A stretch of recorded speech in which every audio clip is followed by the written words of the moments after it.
नमस्कार, आदाब, सत श्री अकाल। मैं हूं राकेश तरा। आप देख रहे हैं JK news break headlines. SPO Nasir Ahmad पर आतंकियों का जानलेवा हमला बुड़गाम कश्मीर में।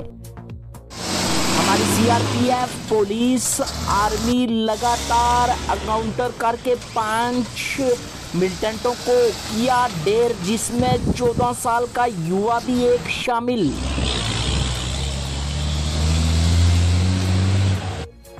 तो केस पर साइड कर यार, केस पर निकलने की जगह दे।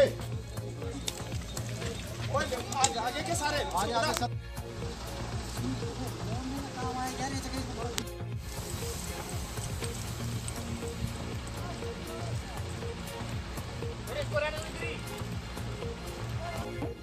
जम्मू कश्मीर में पुख्ता इंतजाम यात्रियों के लिए। सबसे बड़ी बात तो टेस्ट हर जगह भी हो रहे हैं, लेकिन जिस तरह से स्टाफ का भी बिहेवियर है, इतनी भीड़ को क्राउड जैसा कंट्रोल कर रहे हैं, इतने सॉफ्टली वो करते हैं, इतना पेशेंसफुली वो कर रहे हैं। व्यवस्था अलग अलग है। जिनके पास ऑलरेडी जिनका वैक्सीनेशन हो गया, जिनके पास आरटीपीसीआर टेस्ट ऑलरेडी है, उनको अलग कर दिया, जिनको लिया। और फिर बाद में एक जगह अगर आधे पैसेंजर्स जो आ रहे हैं यात्रा करने के लिए, आधों के पास है आधों के पास नहीं है, तो आगे भी एक जगह इकट्ठा होने का बहुत अच्छे ढंग से क्राउड कंट्रोल भी है और बहुत अच्छे ढंग से उनका उन्होंने टेस्ट भी बहुत जल्दी करके दिया है। I am very thankful to the government कि उन्होंने इतना अच्छा प्रबंध कर रखा है। बहुत अच्छा इंतजाम किया। हमारा आते ही यहाँ पे कोरोना टेस्ट हुआ था और मेरा रिपोर्ट जो है यहाँ पे नेगेटिव निकला था। उसके बाद हम लोग जो है मनसा देवी के माता के दर्शन करके आए थे। आप हम लोग के साथ तो काफ़ी अच्छा एक्सपीरियंस। सुविधा बहुत अच्छी मिली है और कोविड के लिए पूरी सेफ्टी है। यहाँ पर सभी दर्शनों के लिए आए हैं हम लोग। मेरा नाम रंजना है और हम उत्तराखंड से आते हैं। यात्रा में कोई कष्ट नहीं है। यात्रा बहुत सुंदर है और सबको आरामदायक यात्रा है। किसी तरह की कोई दिक्कत नहीं है। थन्ना मंडी की तहसील की बात करें तो वहां पर डीसी राजौरी ने जो है एक सड़क का काम शुरू किया, जिसकी लागत 450 करोड़ पे।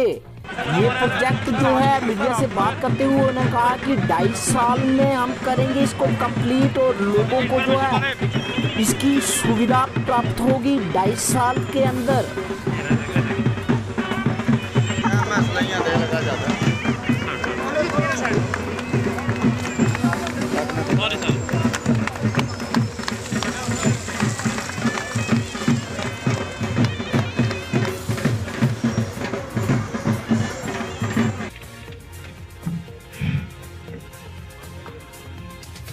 डिमांड करते थे और सरकार ने कोशिश की। अल्टीमेटली 6 महीने और 1 साल के अंदर इसके ऊपर बहुत प्रोजेक्ट के ऊपर काम हुआ।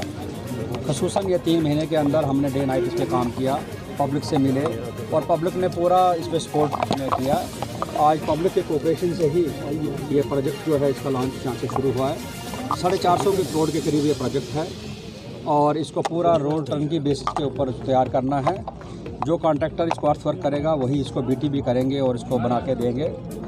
पब्लिक ने बहुत इसको प्रोजेक्ट के लिए कोऑपरेट किया है और मुझे उम्मीद है कि आगे भी स्मूथली ये प्रोजेक्ट जो है। सर कितने करोड़ का प्रोजेक्ट है ये? कुछ 450 करोड़ पे इसका और इसका टाइम ऑफ कंप्लीशन? हम इसको 2-2.5 साल के अंदर ही कंप्लीट करने के लिए सोच रहे हैं और जो पब्लिक का जो जिस तरीके से कोऑपरेशन है पक्का हम इसको करके देंगे। सर जो थन्ना खास करके राजौरी की बात करें, राजौरी से कुछ लोगों की तरफ से कुछ शिकायतें भी की गई थी को रोड का काम बंद भी उसके कारण काफ़ी रहा, क्योंकि आगे वो काम शुरू नहीं है। ऐती इलाके की अगर बात करें, क्या अब उसका वही जो ड्राइंग है उसी से बनाई जा रही है या ओल्ड रोड से काम? इसमें बेस्ट पॉसिबल जो होगा, जो हमारे इंजीनियर्स जिस जो ज्योमेट्री रोड की है उसको मद्देनजर रखते हुए काम शुरू होगा।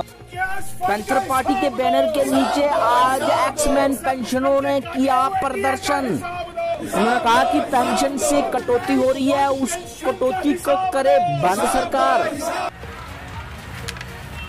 हर्षदेव जी, आज जो प्रोटेस्ट आप एक्स सर्विसमैन के हक में कर रहे हैं, क्या वजह? देखिए, पिछले लगभग 1.5 वर्ष यानी 2020 जनवरी से जो मुलाजमों का डीए है, जो पेंशनर्स का डीए है, जो एक्स सर्विसमैन का डीए है, वो 3 किश्तें सरकार ने जो है वो उनसे वंचित कर दिया और हर मुलाजम को, हर पेंशनर को बहुत बड़ा इसकी वजह से नुकसान हुआ है। कहा गया कि ये पैसा प्राइम मिनिस्टर्स केयर फंड में जा रहा है, लेकिन उस पैसे का हिसाब देने के लिए भी सरकार तैयार नहीं है।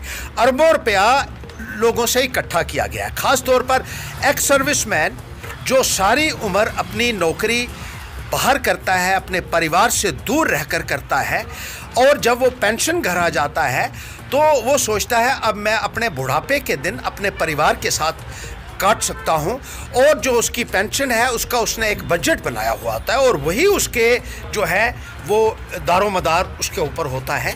लेकिन मौजूदा सरकार ने जिस तरीके से डीए की 3 किश्तों से एक्स सर्विसमैन को महरूम कर दिया है, वो एक बहुत बड़ी ज़्यादती उन सैनिकों के साथ है जिनके बारे में बड़े बड़े दावे ये सरकार अक्सर करती रही है, जिनके नाम पर वोट बटोरती रही है। आज उन्हीं को चूना लगाया जा रहा है, उन्हीं को लूटा जा रहा है, और जिस तरीके से एक्स सर्विसमैन को महरूम किया जा रहा है अपने डीए से, एक आदमी का 40-40 हज़ार का, 50-50 हज़ार का, 60-60 हज़ार का और उससे ज़्यादा का जो है कटौती की गई है, जो नाकाबिले बर्दाश्त है। और इसी तरीके मुलाजमों से भी डीए काटा जा रहा है। वो कहाँ जा रहा है? सरकार हिसाब देने के लिए तैयार नहीं है। जो दूसरे सिविल डिपार्टमेंट के पेंशनर्स हैं उनसे भी डीए काटा जा रहा है और उसका भी हिसाब देने के लिए ये सरकार तैयार नहीं है। अब ये स्टेट जो है इसका दर्जा घटाकर यूनियन टेरिटरी आपने बना दिया, लेकिन यहाँ के लोगों ने आपने सेंटर के स्केल ही नहीं दिए। लेकिन जब कटौती की बारी आई तो सेंटर का कानून यहाँ जम्मू कश्मीर में भी लागू कर दिया, और जो सेंट्रल एम्प्लॉइज से कटौती की जा रही है वही जम्मू कश्मीर में की जा रही है बगैर उनको सेंट्रल स्केल्स दिए हुए।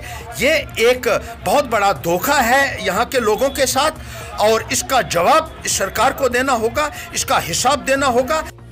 जम्मू में फार्मा असिस्टेंट के बच्चों ने किया प्रदर्शन। पहचान दो पहचान दो फार्मेसी ग्रेजुएट को पहचान दो, ग्रेजुएट फार्मासिस्ट को पहचान दो फार्मेसी ग्रेजुएट। मैं Jammu Kashmir pharmacy graduate association की हवाले से बात करना चाहूँगा। फार्मेसी एक नोबल प्रोफेशन है, दुनिया के चंद नोबल प्रोफेशनों में से। जिस तरह से JKSSB ने एक नोटिफिकेशन निकाला जूनियर फार्मासिस्ट पोस्ट के लिए, उसमें उन्होंने एलिजिबल क्राइटेरिया जो रखा है नॉन फार्मेसी का रखा है, non pharmacy course medical assistant का रखा है। और नोबल प्रोफेशन होने के साथ साथ जो बंदा फार्मेसी के बारे में कुछ जानता ही नहीं है उसको आपने इंट्रोड्यूस एज ए फार्मासिस्ट कराया है। और हम बखूबी जानते हैं कि यहाँ पे सेंट्रल फार्मेसी एक्ट इम्प्लीमेंट हुआ है, जिसकी notification health and education department ने खुद निकाली थी, और हेल्थ एंड फाइनेंस मिनिस्टर ने एक स्टेटमेंट कहते हुए कहा था कि जम्मू कश्मीर में अब वही लोग एलिजिबल हैं फार्मासिस्ट पोस्ट के लिए जिनके पास डिग्री या डिप्लोमा इन फार्मेसी या डॉक्टरेट इन फार्मेसी हो। नहीं, अब जो एसएसबी ने जो पोस्टें निकाली हैं, जो लिस्ट निकाली है, उसमें क्या कोताही हुई है जिसकी वजह से आप प्रोटेस्ट कर रहे हैं? सर, जो क्वालिफिकेशन क्राइटेरिया है उसमें बी नॉन फार्मेसी रखा है उन्होंने, और जो यहाँ पे सेंट्रल फार्मेसी एक्ट लगा उसके फार्मासिस्ट के लिए मिनिमम क्वालिफिकेशन जो है डी फार्मेसी है, बी फार्मेसी है और डॉक्टर ऑफ फार्मेसी है। तो अब आपकी मेन डिमांड क्या है? हम LG इंतज़ामिया से गुजारिश करते हैं कि इस नोटिफिकेशन को रिवोक किया जाए, और कंसर्न अथॉरिटी से हम अपील करते हैं कि इस मसले को देखा जाए और जल्द अज जल्द इस नोटिफिकेशन को बर्खास्त किया जाए और फार्मेसी एक्ट 1948 के तहत नई नोटिफिकेशन को अमल में लाया जाए। GDC पुंछ में Indian army motives Poonch youth to join forces. As I was introduced, my name is Major Abhijit Chauhan. I belong to Nashik, Maharashtra, and I have put in 12 years of service in the Indian Army. I have served in sub-jungles of Manipur, in Nagaland, in complete insurgency, and that was only for 2 years. And after that, I have again back to Pune, and this was one place which was. So the empowerment of youth, basically, how do you organize empowerment of youth? Is that by guiding them, by giving them all the opportunities, by presenting them all the opportunities, so that they can take an informed decision. You agree with me? I am asking the students. You agree with me? So to be able to take an informed decision, you need to have some kind of guidance and some information available to you. So we are trying to put forward few things which I have collected. There will be, so I will be starting this opportunities students have in the Indian Army. I will be covering that. We move on towards the career opportunity. I'd like to briefly, can I repeat that what this environment? So after that, I will cover what all entry schemes are available. What are the attributes of a satisfying profession? Can anyone? What do you think?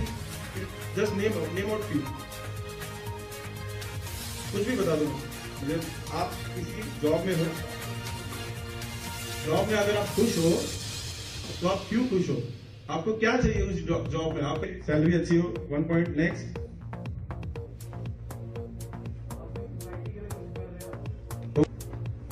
We will keep it, मतलब we will keep on conversing. Counselling cell government degree college Poonch. आज जो army ने यहाँ पे एक guidance lecture जो बच्चों को दिया कि आर्मी ज्वाइन करने के क्या फ़ायदे हैं और किस उम्र में बच्चे आर्मी ज्वाइन कर सकते हैं, इसके लिए आप क्या कहोगे? आपने भी साथ में होकर इस प्रोग्राम को ऑर्गेनाइज कराया। सर, ये प्रोग्राम NSS, NCC और career counselling cell government degree college Poonch के तावन से हुआ है। हम इसमें आर्मी के शुक्रगुजार हैं। हमारे मेजर साहब ने बहुत बढ़िया लेक्चर दिया है, बच्चों में एक नया जोश और जज्बा पैदा किया। उन्होंने बड़ी थ्रिलिंग वीडियो भी दिखाई कि जिससे बच्चों के अंदर एक जोश आया है। हमने पहले भी देखा कि पुंछ के हमारे जवान इसकी चीज़ के लिए, बहादुरी के लिए जाने जाते हैं, बहुत हार्ड हैं, स्ट्रांग हैं। और हमें ये भी मालूम है कि जब सेकंड वर्ल्ड वार में 80,000 जवान पुंछ का ही था, जो सुदन और ये दूसरे यहाँ के जवान थे, उन्होंने बहुत बढ़िया कारकर्दगी की थी। तो हमारे RD भी जो जैकलाई में और दूसरे आर्मड फोर्सेस में हमारे जवानों की अच्छी कारकर्दगी है। आज के लेक्चर में सर ने पूरी डिटेल से बताया कि आर्मी में as a career, as a officers और एज ए जवान क्या क्या अपॉर्चुनिटीज़ हैं, क्या क्या एलिजिबिलिटी है, क्या क्या क्राइटेरियन है। नवरात्रों को लेकर जम्मू कश्मीर के मंदिरों में हो रही हैं लगातार नवरात्रों की तैयारियां।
किस तरह की तैयारी यहाँ पर चल रही है और क्या क्या लोगों को मैसेज देना चाहोगे इस कोविड की? जय माता की।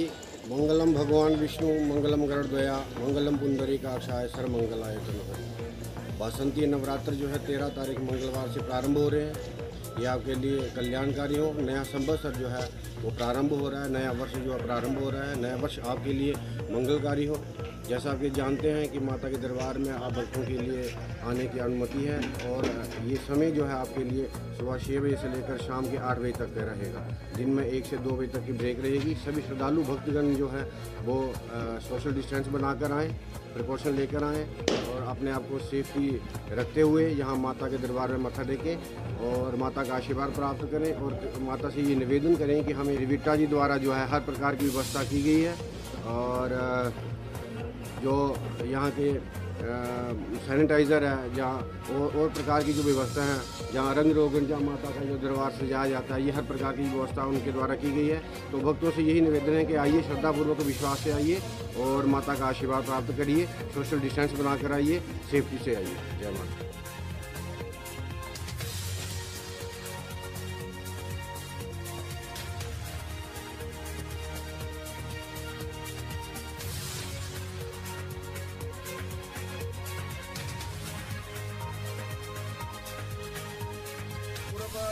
पूर्व मंत्री सत शर्मा ने बोड़ी वार्ड नंबर 41 में किया है गली का काम शुरू। उसके बाद ज़रूरत थी इसको या तो मैग्नेटाइज करने की या इसके ऊपर इंटरलॉक टाइल लगाने की। माननीय कारपोरेटर साहब के ध्यान में यहाँ पर लोगों ने, प्रबुद्ध नागरिकों ने लाया कि इस बार ज़रूरत है इंटरलॉक टाइल की, और उसी के चलते इन्होंने शुरुआत करवाई है एक इंटरलॉक टाइल 8.5 लाख रुपए की लागत से JMC के माध्यम से इस कार्य की जो है वो शुरुआत हुई। मैं देख रहा हूँ कि वार्ड नंबर 41 में लगातार से जिस तरीके से डेवलपमेंट के कार्यों में बढ़ोतरी हुई है, खासतौर पर मैग्नेटाइज के कार्य, उसके बाद पानी की समस्या, बिजली की समस्या, और उसके बाद सारी लोकेलिटी की जितनी भी गलियों का निर्माण हमारे समय में नहीं हुआ था, उन गलियों का निर्माण लगातार से हो रहा है। चलिए बड़ू जी को मैं बधाई देना चाहता हूँ और आभार प्रकट करना चाहता हूँ। और जिस तरीके से डेवलपमेंट के कार्य उनके माध्यम से हो रहे हैं वो अपने आप में बधाई के पात्र हैं। मैं केशव चोपड़ा जी, पुलिस जी और पूरी टीम, उनका भी आभार प्रकट करना चाहता हूँ जो मेरे साथ इस कार्यक्रम में हमारे महामंत्री राजीव जी को भी साथ लेकर आए हैं। और तवक्को रखता हूँ कि डेवलपमेंट के कार्यों में संजय बड़ू जी के माध्यम से और बढ़ोतरी होगी। और अपने प्रबुद्ध नागरिक मातृशक्ति जो भी यहाँ पर है, मेरी उनसे प्रार्थना है कि जब गली का निर्माण होता है तो हम लोग सभी मिलकर आगे आए ताकि कोई समस्या निर्माण के समय में हो उसको तुरंत जो है वो दूर किया जा सके और अपनी लोकेलिटी को साफ रखने का प्रयत्न करें। जो प्रधानमंत्री का एक सपना है स्वच्छ भारत का, उसकी तरफ भी हम सब मिलकर कार्य करें। कई जगह आज भी जो है पुल की सुविधा नहीं प्राप्त। ये तस्वीर देखिए, जी हाँ, जिंदगी को नई शुरुआत की ओर घोड़े पर नदी पार कर रहा दूल्हा किस तरह से, देखिए आज भी लोग कई जो हैं पुल से वंचित। ये दृश्य देखिए, एक दूल्हा अपनी जिंदगी की शुरुआत करने के लिए किस तरह से कर रहा है नदी पार, पुल की सुविधा नहीं। ये थी जेके न्यूज ब्रेक की हेडलाइंस। मैं हूं राकेश तारा, दीजिए इजाजत और देखते रहिए हेडलाइंस।